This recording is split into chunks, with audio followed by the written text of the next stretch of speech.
Hey there, welcome to Bandit's Keep. I'm Daniel. In this video, we're going to talk about the Undead and Clerics.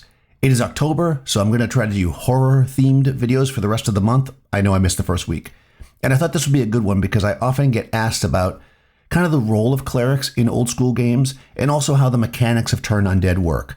I'm also going to talk a little bit about theme as far as horror, and I'm going to talk about where undead come from, and also go through some of the undead monsters and how they might be used in your games. This channel primarily focuses on old school gaming like Basic Expert Dungeons & Dragons and Original Dungeons & Dragons. Links to these can be found in the description below if you're interested in those systems. So I'm looking at it from that point of view. I think anybody running a game can get some advice from this, but more the rules stuff that I'm going to focus on will be those older games. All right, let's think about clerics for a second in old school games. I want to point out a couple of things. In Basic Expert, as in Original Dungeons & Dragons, clerics do not receive a spell at first level. Clerics can wear any type of armor, so plate mail. They can use a decent amount of weapons, not all of them because they can't use edged weapons, and they can turn undead. They have a d6 hit die versus a d8 for a fighter, which makes them a little bit less powerful in that sense than a fighter. But if you think about it, clerics are simply undead fighters, or should I say fighters of the undead. So that's really what you want to focus on with the cleric as far as mechanically. That means as a DM, we want to make sure at a low level, we use undead. But what's great about undead is that they scale. There's undead for all levels. You can have skeletons and zombies at low levels. You can have vampires and mummies at high levels. So you've got a lot of options here. They're great thematically. You don't have to worry too much about, especially the first tier, I'll call them, of undead. You don't have to think too much about why they're there or what they're doing, right? You just put them in tombs, right? The party's basically tomb raiding. So if they find skeletons, I mean, they might even find just skeletons of adventurers who had gone down in the dungeon and now are reanimated. So there's lots of reasons why undead might be there. So they're kind of an easy monster to put in place. And of course, they're great to telegraph because if the party is going into tombs and they see sarcophagi and they see, you know, wooden boxes that are rotted and like a skeleton's arm hanging out of it, you can really telegraph, oh, there's something going on here. So they're just great to use thematically. And like I said, even though we are becoming immune or numb to things like zombies, if you add enough of the horror flavor to your scenario, you can bring on that bit of fright. But there's also mechanics there to help you. So many undead come with some extra rules. Most of them are immune to things like sleep spell and charm.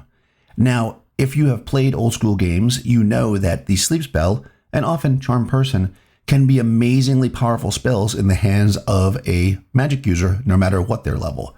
You walk into a room with 7 orcs, you can likely put them all to sleep if you are a magic user of first level and save the party from being wiped out. If you walk into a room with 7 skeletons, the same is not true. Ghouls have a paralysis effect if they hit you, a save, or you're paralyzed. This can start wiping party members out quickly because they paralyze one person, they move on to the next. So ghouls can be incredibly deadly. A couple of ghouls against even a large party can be really, really scary. Then we've got things like wights and specters and vampires that drain levels. And this one's a contentious one, right? People don't like level drain because they're like, that takes away from the player. That's the point. The point is that you're playing a game. You want your character to grow and become more powerful. When they see that vampire and know that if they get hit, they're going to drain a level, they're going to be afraid. The players are going to be afraid, which is going to affect how they have their characters act, right? Because it's easy for our characters to just always charge in to the fight the troll. But if they think they're going to lose a level, they're going to be less likely to do that. So level draining undead, and the wight, I believe, is the first one that does that, which is only a 3-hit die monster, is a really scary thing. Many undead can also only be hit certain ways. Only silver, only magic, only spells. This makes them interesting combat problems to solve, because many of them also have weaknesses. Mummies to fire, vampires to a displayed cross, or being obviously running water, stuff like that. So basically, you've got a lot of options. There's lots of story things that can go into the undead. You can start off with the most basic undead, where it's just like, hey, something for the party to fight that they don't have to think about, all the way up to a master villain running plots all over the city, but only comes out at night. All right, let me jump into the mechanics of turn undead, because I know that is a popular question, so let me get into that before we get too deep in the video. Okay, I'm looking at the basic book here, and we can see under Clerics, we have our Cleric versus Undead table. You see that it's based on the character's level, and then you've got the undead creatures across the top. Basically, if there's a number there, you roll 2d6. You have to meet or beat that number to turn the undead. If you do, you turn a 2d6 roll of hit die away. So if I'm a first level cleric trying to turn skeletons and I roll a 9, I turn some. I then roll 2 more dice, add them together. So let's say I get a 7, that will turn 7 skeletons because they're 1 hit die apiece. If that same cleric were turning zombies, they would need to get a 9 on the 2d6 roll. They still roll 2d6 for the number of hit dice that they turn once they're successful though, which means that when you're turning zombies who are 2 hit die, the most you could ever turn is 6, where you could theoretically turn 12 skeletons. Now, there's a couple of examples in the book showing how you turn undead, and if you logic together the examples, what you get from this is a cleric may attempt to turn undead as much as they want, but only once against any particular group of undead. So if 5 skeletons come at you and you fail your turning roll, you can't try again. But if then the door busts open and 3 zombies come in, you can turn around and try to turn those zombies. If I turn, let's say I was successful turning the skeletons, but I only turned 2 of them, I cannot then try again to turn the remaining 3 or whatever. You just can't do that. So as much as you want, you can turn, but only once against any particular group. They describe turn undead as the undead fleeing if they can, and that they won't go near the cleric. A lot of people ask about what if party members attack the undead while they're fleeing. Well, I would have them attack that party member as long as they could stay away from the clerics. That is to say, if the fighter stands next to the cleric with his bow and the cleric is turning undead and the fighter starts shooting arrows at the undead, they won't turn around and come back and attack the fighter. But if the cleric's 15 feet away from the fighter on the right side of the room, and they turn undead, and the fighter shoots an arrow at the undead might go away from the cleric, but towards that fighter, right? That's kind of how I would do it. Just use common sense. If the cleric backs them into a corner and they can't go anywhere, and the party just starts hammering them, then I think you got to start, maybe I'd make another attempt. You're going to have to, that's where rulings over rules come in, right? But generally speaking, if the cleric turns undead, the undead will flee.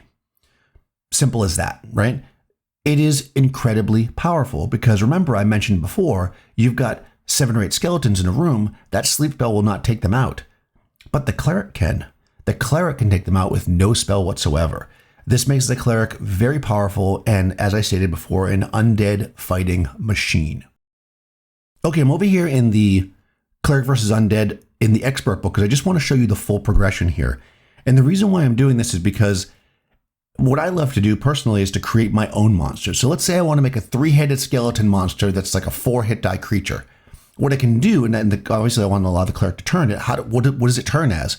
Well, I can look here and go, all right, they're a 3rd level cleric, and the 4th column over here is white, so I'll just have it turn as white, so they need a 9 or better to turn this creature. And you can do it just like that. Real simple. And if they roll 2d6, and they get the 9 or better, then they're able to turn the multi-headed skeleton. It works like that. You can do that. You can scale that up and down for pretty much any level of undead creature you want to create. As a side note, this can also be used as a really simple skill system for handling tasks that don't have skills ready for them. Like let's say a fighter sneaking. If you want to know how to do that, let me know in the comments below and I'll make a video about turning the cleric's undead into a skill system. I've seen a lot of people talk about this in the past and I'll do my version of it if you guys like. Okay, where the heck do undead come from? Well, as it turns out in the system, with the exception of mummies, we know where they come from. The Animate Dead spell creates skeletons and zombies. Ghouls are created by being killed by a ghoul. Whites are created by being killed by a white, and so on and so forth. Except for the mummy, every one of the higher tier undead create more of itself by killing people. So we know where undead come from. Now, the mummy we don't, but of course, if we know anything about legends of mummies and stuff, we know that there are people who purposefully have themselves, wrapped up and created as a mummy. You could almost think of the mummy as the basic expert version of a lich, right? You could say that a magic user did this to themselves so they could live forever. They might not turn themselves into a vampire because that's a different kind of thing, but turning themselves into a mummy, why not? All right, let's quickly talk about the various types of undead and how I would use them and how I think they could be used in the game. I'm just going to run through each of them and give you my little blurb on them, and you can see if this is useful to you. I would love to know how you use undead in your games. So, skeletons. Skeletons are a great first monster or early monster for the party to involve themselves with. You send them into a dungeon that has some traps, some maze kind of things, riddly kind of stuff, real simple, not super deadly. And then for monsters, you have skeletons, right? Because you can very easily set it up so that the skeletons are in one place, made to guard one thing. That's their job. That's why they're there. They do say that skeletons fight to the death, but they also say that they're ordered to guard things. So if the skeletons are guarding this door to a tomb and the party rushes in and they can't beat the skeletons, if they retreat, the skeletons aren't likely to follow them. So skeletons are a good first monster. If you're creating a very first adventure for somebody who's never played an RPG before or never played an OSR game, and they maybe aren't sure of the power levels, skeletons are great. Now, of course, if you have a cleric in the party, they can really shine because they've got at least, roughly a 50-50 chance of turning them every time you encounter the skeletons, which is real fun, right? But like I said before, if you turn the skeletons and there's no place for them to go, it's not like they disappear. So if they get mobbed by the skeletons, the cleric is great for pushing them back. But if they have to get through the door the skeletons are guarding, you still got to fight them. The zombies are basically boosted up skeletons, right? They're for the second level of the tomb. They're 2-hit dice. They're slow, so they always lose initiative, which is great because it gives options for the party to run. But again, you can't use a sleep spell. You don't have to worry about the zombies, negotiating with the zombies. They're really just there as for like a nice hack and slash Tomb Raider type adventure. So zombies and skeletons are kind of interchangeable depending on the power of the party. Ghouls are fantastic. Ghouls are deadly. Ghouls are great as the first, oh my god, it's undead, we should be scared monster. Dropping a ghoul in, even a single ghoul in against, let's say, a second level party that's 4 or 5 people so they can take the ghoul out pretty easy will be great, because if the ghoul gets the jump on them and they paralyze one of them, they realize right away, ooh, this is a problem. And you can telegraph that with like the single ghoul at first, and then little by little, you have more ghouls, and you make sure that it's obvious they're ghouls. They're eating bodies. They're being gross. They're ghouls, right? The ghoul is where undead begin to become scary, I think. It's hard without a lot of atmosphere to make skeletons and zombies scary because of what I've talked about before. But the ghoul is where you start realizing, oh, hold on, this is a really dangerous monster. Wights are the second stage in scaring the pants off the players with undead. Number one, if it's a first level party, which I don't necessarily recommend a wight against a first level party, but unless you really telegraph it, the cleric cannot turn them. Even a second level cleric, it needs an 11 on 2d6. So it is going to be incredibly difficult to turn a wight. Even a third level cleric is going to need a 9, so it's not going to happen every time. Wights need to be hit by magical or silver weapons. Wights drain levels. The wight is a great monster to throw against a party and make them have to think strategically. Don't wait until they're high enough level that the cleric can turn them easily. Send a wight against a second level party. Let it attack one of the henchmen first and drain that henchman to a husk. Let the party run. Let them find rumors or have some other knowledge. Maybe the cleric just knows that silver-tipped arrows can beat a wight. Let them use strategy to kill the wight from a distance with silver arrows and not get level drained. Let the party be smart. Undead fighting can be one of the more challenging things for exactly this reason. Don't let that wight touch you and you'll be fine. Moving up from the wight is the wraith. Now you've got a creature that's also immune to hold spells. So if you happen to have had a hold person scroll or something, a low level party wouldn't have that anyways as a spell, but maybe they have a scroll, they're immune to it. They take half damage from silver, so that you really need magic weapons to fight a wraith properly. A wraith is going to be very, very deadly. Again, a level drainer. This is a, quote, boss type monster. Wraiths, again, you want to telegraph the heck out of the fact that there's wraiths here. Because, again, we don't want them willy-nilly losing levels. People aren't going to be happy about that.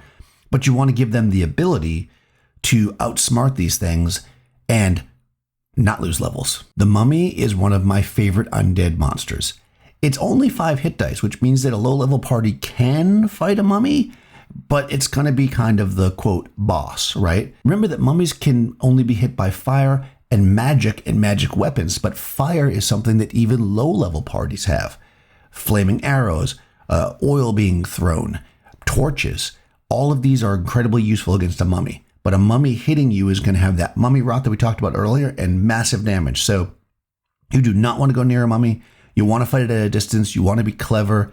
And again, it's the kind of thing that feels like extreme victory when they beat a mummy because it's such an iconic monster. The Spectre is probably one of my least favorite monsters when I'm a player. They drain 2 experience levels. They can only be hit by magic weapons. They're immune to all the other stuff that undead are immune to. These guys are tough. Spectres are something, again, that should be telegraphed and that the party should know they're in a place of extreme evil if they're going to face a Spectre. And the reward should be great, which I'm going to talk about rewards in a second. But let me just finish with the final monster, which is the Vampire.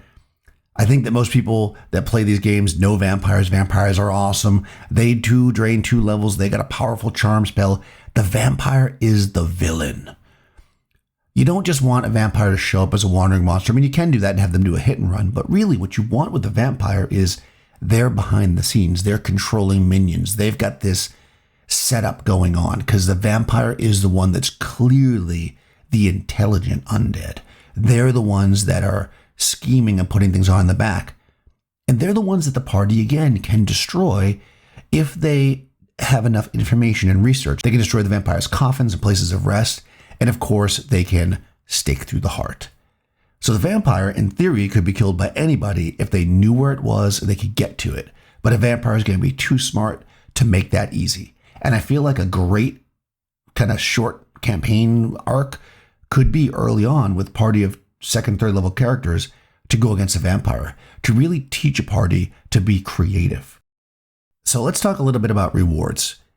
In BX, most undead have terrible treasure types. So if you're going to make some of them be your kind of end goal, you're going to want to spruce up the dungeon or whatever with some other kind of rewards. Maybe have them be a creature that's guarding something that they find with a treasure map, right? So let's say they find a treasure map that says, this is a treasure map to 20,000 gold pieces and 3 magic items. Then make an undead like a Spectre guard it. Because now the Spectre that has a pittance of treasure themselves isn't going to be the main goal. The main goal is going to be this treasure map and the party getting that treasure and possibly just getting it and getting out, not even fighting the Spectre if they could avoid it. So yeah, some of these undead, I would probably boost up their rewards a lot more because they just don't come with a lot of treasure. So definitely consider that when you're creating your dungeon. You might not want to use the treasure types for these guys because they don't seem to, at least in my mind, I looked at a few of them, they don't seem to really pan out. I think the average treasure for the vampire is like 5,000 gold pieces worth. That's nothing, right? A Spectre, I think, is like 2,500. You do not want to fight a Spectre at like 3rd or 4th level and then walk away with 2,500 gold pieces. That would be garbage. So definitely consider that when you're putting some of these, especially level draining monsters in. Make sure that you're giving the party opportunities to get their levels back by giving them plenty of treasure.